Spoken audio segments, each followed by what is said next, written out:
Hey guys, welcome back to the Struggleville YouTube channel. I'm going to make a video today on shipping your eBay items in a plain envelope. It's something I've been doing more and more of recently as I've gotten into some different smalls type items. And the main reason I've had to do that way is because it feels like not too many years ago, something that was up to 3 ounces cost like $1.49 to ship, first class mail. But every year it goes up and up a little bit more. Now we're up to, what, $2.60 plus obviously the label that you're putting on there and the padded envelope or poly mailer or whatever it is you have. So that's a pretty big increase, and it's a legitimate way to ship things. I know some people would argue that and say that it's not, but it is. I guess it's a matter of opinion, but you can definitely ship your items that way. So I want to talk about a few particulars before we get into the specifics here. We're talking mostly about eBay here. You're not going to do this on Amazon because there is no tracking number, so you're not going to do this with Amazon sales. I don't know anything about Etsy really, so I don't know if they require a tracking number or not. eBay does not require a tracking number. However, if you ever aspire to be a top-rated seller on eBay, you are not going to want to use this method on your main account.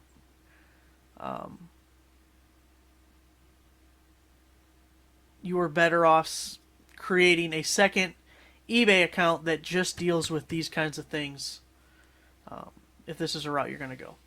Second off, a lot of these items, you're not going to put super expensive items. If you had a small item worth $200, you're not putting it in here. This is for more lower dollar stuff.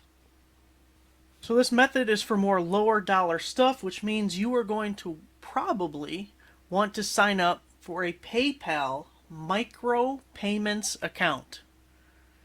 I've done a video on this in the past, but PayPal's changed their website, so it's not the links to it aren't relevant, even though the information is the same. So just Google it or contact PayPal and ask them about it. The difference is the fee structure with the micropayments account, if you've never heard of it or don't have one. With a regular account, you're paying 30 cents and 2.9% of the transaction as a fee. In a micropayments account, you're paying 5%, but only 5 cents for the transaction. It means your break-even point is $12. If you sell anything for under $12, the micropayments account will save you in fees. If it's over $12, use your regular account. Another reason you're not going to put expensive items in this is because you're not going to have a tracking number, which means you have no way to prove that you sent it. It's kind of an honesty system, but most people aren't scammers. You're going to run into a few. And that's why it's low dollar stuff. And if people say they never got it, you just say okay and you refund them because you have no argument. Another thing, in the eBay listing, I would state that you won't be receiving a tracking number, that the item's going to come in a plain envelope, and tell them, to be on the lookout for a white envelope or a plain envelope, because that's what your item's going to be in. Just so they have a heads up, people expect tracking numbers, and you can word it in a nice way, saying, in order for us to give you this low price, we, instead of a first class package, or instead of getting your item in a box, we'll be shipping it in a plain envelope. And you can kind of explain it that way a little bit. So let's get into a few particulars. I am going to read you guys just a little bit, and I hate doing that in a video, but there's a lot of particulars here, and look, I'm not an expert at this. It's something that I'm just picking up a few tips along the way and reading things, and I want to share the knowledge because I think it can save people money. That's really the whole purpose. So I'll have links to the information I have on these papers down below, and I'll show you if you can read it. Hang on. So there's the dimensions for just shipping something in a regular letter. Remember that it's going to be landscape. The envelope is landscape, not portrait. It can't be up and down. It's going to be left to right. And we're talking about, there's two types of letters in this regard. There's machinable, meaning it can go through a machine, and that's your typical letter you get every day in the mail. And there's non-machinable, which is, there's requirements we'll get into, but it's essentially things that can't be put in the machine because they're not bendable or they're too thick to fit through. So that's what we're looking at, this bottom line here. Thickness, 1/4 of an inch. So to just be able to put a stamp on an envelope, the thickest it can be is 1/4 of an inch. and then the max weight is 3.5 ounces. And that's machinable or non-machinable. For instance, my post office has, and I don't know if every post office does this, but hang on. My post office has a plywood essentially cut out that has a slit cut in it that is 1/4 of an inch. And if I can get this thing actually at 1/4 of an inch. Okay, that's close enough. Close enough, right? So what they do is they have a slit in like a piece of cardboard, and they just, oh, come on.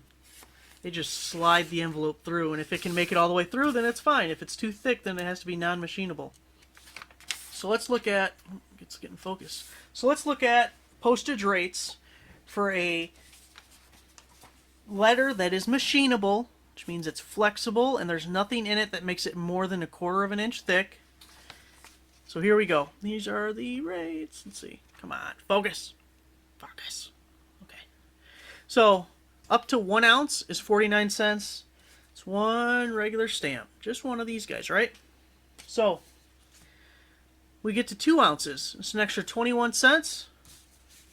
And that's why they have these additional ounce stamps. 21 cents each.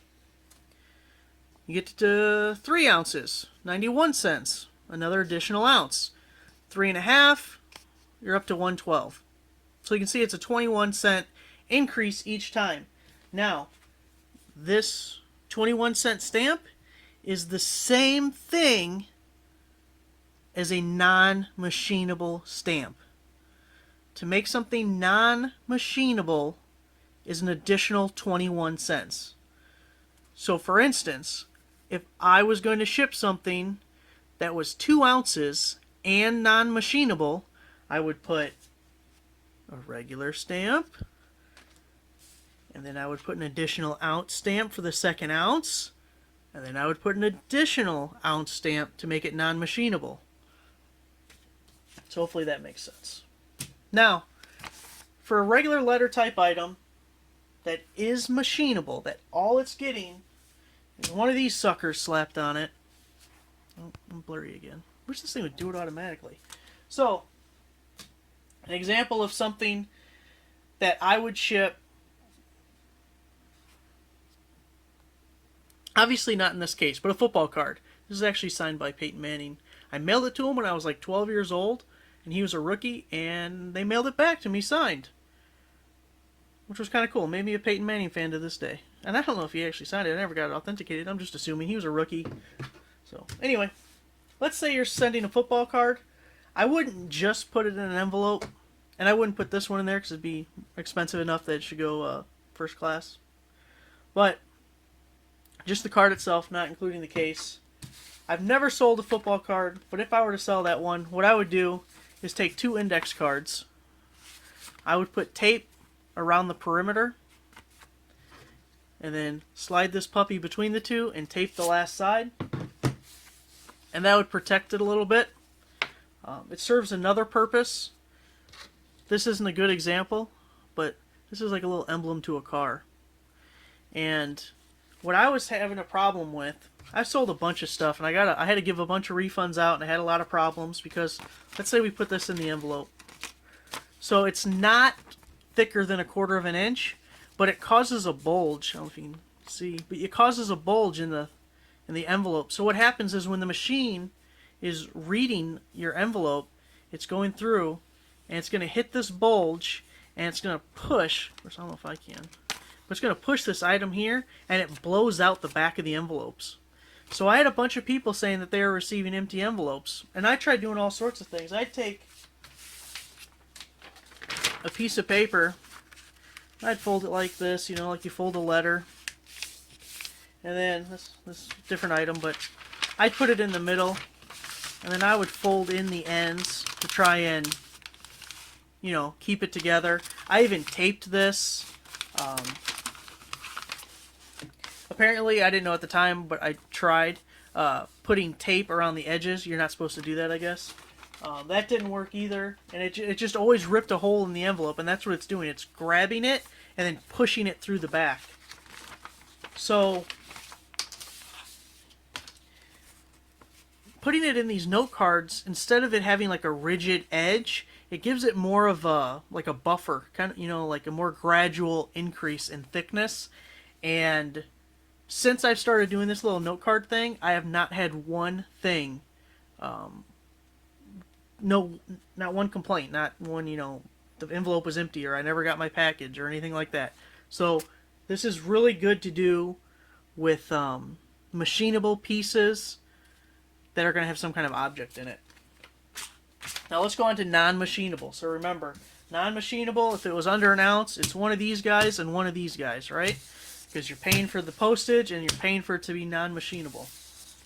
So it's going to be over 1/4 of an inch. You're still going up to 3.5 inches. And let me see which one of these talks about it. There's so much stuff, like extra crap on here, so that's why I'm just going to give you guys the links and you can read specific information on it. Now these things, the main thing to know, it's not going through a machine, so you don't have to worry about this thickness problem. You don't have to worry about the note card thing. But with a non-machinable, you have to write non-machinable on the envelope in big ass letters, or get a stamp, or I print mine on my printer, so when I have the return address and I have the sender address right in this space right here, the biggest font I can fit between the person's name and the edge of the envelope, I put in bold letters and underline non-machinable. And something like this, I'm selling it for $9.99 and free shipping. They've been sitting around a while. I used to get $20 for these little Harley pins. But for whatever reason, nobody wants these years. Person won't focus on it. You know what I mean? So this is something I could put in one of these envelopes, and it would be just fine.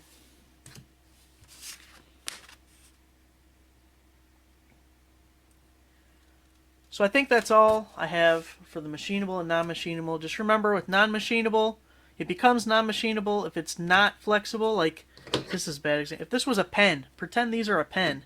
That's non-machinable because it's rigid and it can't bend.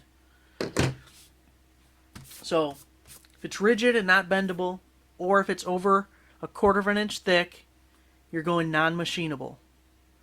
Whether it's machinable or not, your max weight is 3.5 ounces. The first ounce is always a regular stamp. Each additional ounce is always one of these 21-cent stamps. And to make it non-machinable is another one of these 21-cent stamps. If you guys have any other tips or ideas on shipping via just a plain envelope, feel free to leave a comment below. And like I said, I will put links to some more specifics about these down below, so you can follow that too, or you can go to those. Make sure to give the video a like, subscribe if you're not already a subscriber, and if you're into shipping stuff, check out some of my older videos. I have how to use regional rate boxes, how to make, quote, Franken boxes out of the priority mail free boxes, how to ship clothes, a lot of shipping videos, a lot of ways to save money in that regard. So, thanks for watching, guys.